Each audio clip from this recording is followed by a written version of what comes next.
Welcome back to another first impression, this time for the anime.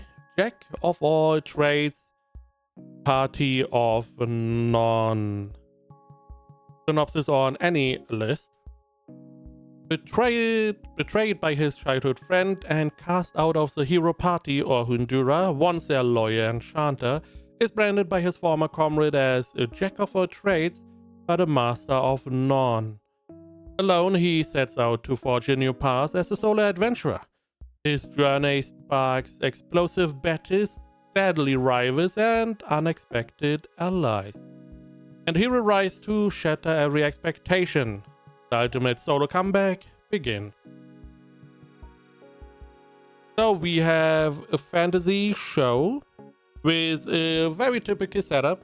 Now we have Orhun, who is the black-haired guy. He was part of the Heroes Party as an enchanter, which is mostly about buffing people.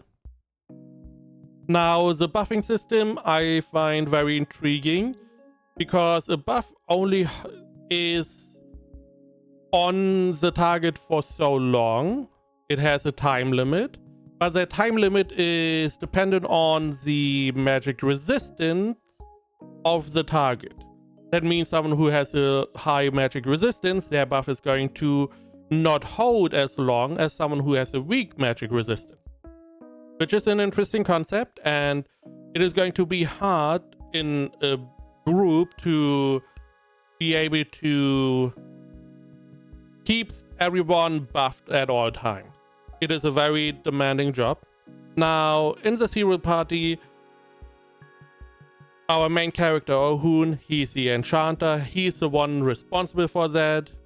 And what we know in the first 3 episodes is that before the show started, they had like more or less a cooperation event where they were together with other parties fighting together. And they saw other enchanters being so much more proficient. Their buffs were so much stronger than what Orhun was delivering. And they decided, you know what? You are too bad. Get out of this party. We need someone better. The typical setup. He is seen as too weak. He gets thrown out. They want someone better because they assume they are going to just be stronger.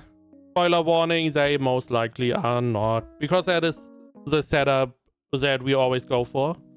We also find out that Orhun not only did enchanting, but also some of the miscellaneous stuff around dungeoneering, and that naturally then also falls on, or is going to fall on, the rest of the party. But yeah, they are not necessarily wrong. His buffs are not as strong as other people, but he offsets that with his own proficiencies. We have not seen yet, but I know about because I read the manga. And the main part is also that he was never an enchanter. He was a swordsman originally, but we find out that as they delved deeper and it got harder and harder to progress, the need of an enchanter rose, and he then, as the only one suitable, decided to switch. For the good of the party, he was like, okay, I'm going to be the enchanter, I'm going to help you all, and that way we can slowly but surely go deeper down in the dungeon, and that is how they got the Heroes Party moniker. Which is all the more strange that they were like just getting rid of him, because their party had 5 people. They had like a defender, a melee attacker, a range attacker, the enchanter in Orhun, and I believe a support. They could just have gotten a 6th person, a soul enchanter. Orhun could have been like a flex pick, and it would have been fine. But no, we have to have the story, so they had to get rid of him.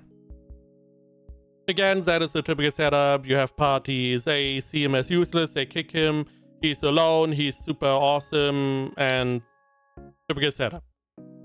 Now he then decides, hey, I'm gonna be a solo adventurer.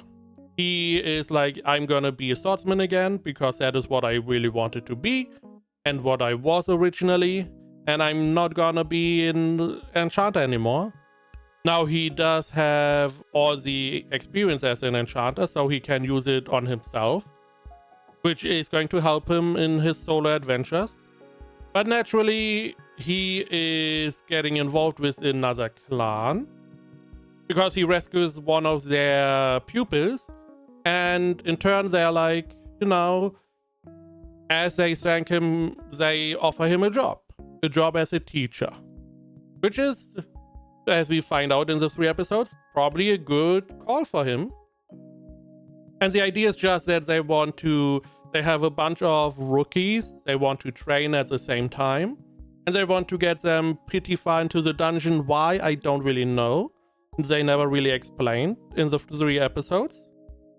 But they need teachers for that, and they want Orhun as one of the teachers, which, as we find out in the 3 episodes, is mostly about him getting kicked and him being part of this teacher training, where he trains a specific group in how to survive in the dungeon, how to fight, what to look out for, all the surroundings. I'm assuming we only see the fighting part, but potentially this whole teaching gig also tells them what to pack, how to keep stock of everything, but we don't really see that in the show. And he does a pretty good job. He is giving them the chance to experience better. He's taking everything, or keeping everything under control. He's keeping a cool head. He's telling them what to do, even though they mostly know. He's just reiterating, so they have someone else telling them again, and more or less strengthening that foundation on what to do. And he's helping whenever he needs to, whenever he assumes or thinks he needs to. And they are doing pretty well. It's, I do like the idea. It is pretty well done. I like most characters, apart from 2 of the heroes party, I have no problem with. We have some who are a little bit in the direction of some cliche, but most of these characters I can totally understand, I can get behind. Again, apart from the 2 that were in the heroes party. Everything else seems fine. The main character seems like a cool-headed character, which makes sense because as an enchanter you need to learn how to stay composed, to have a good overview of the battlefield, who needs support, who doesn't, when to retreat, when to attack. That is all the stuff you acquire as an enchanter, because you are mostly also the one that is controlling everyone or keeping everyone in check.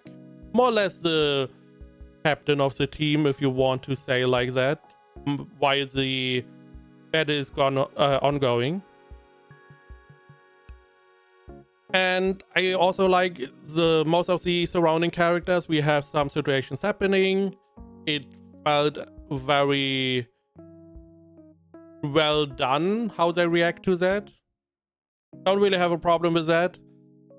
Animation, on the other hand, is a weak point. A lot of the fights have like a little bit animation than some still frames. It is not doing too well on that front. However, in episode 3, we see a fight that looks pretty solid. They did switch to CG, which I assume some people are just going to not like. It doesn't really matter if it's good CG or bad. They just don't like whenever CG is being used. But I found it pretty solid. It looked very well done, especially in comparison to the rest. Now, this brings me to the situation. I don't know how they are going to continue. I know because of the source materials there's going to be another big fight coming up in this season, and maybe they saved up some or maybe all the budget for that one, which could be, but this is like it's not really how I can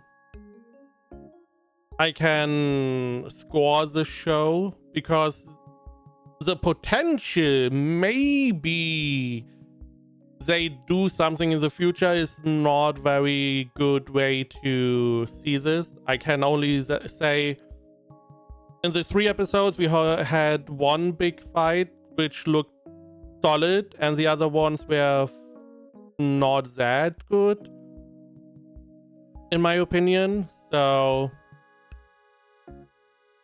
it's very hard to recommend, all things considered. If you look at it from a broader perspective, it is a simple guy got kicked out, tries to start solo, finds new friends, and may or may not join them. We will see. Let's go to ratings. AniList has it at 66%, my enemy list at 6.71, which is not necessarily bad as a rating, but it's not good either. I would say it's like a 7 out of 10. It's fine. It may be good, but that is copium at this point, because I don't know what they're going to do. So it's borderline between 6 and 7 for me. It's not as bad as other shows, but it is also not that good for at the end of the 3 episodes at least.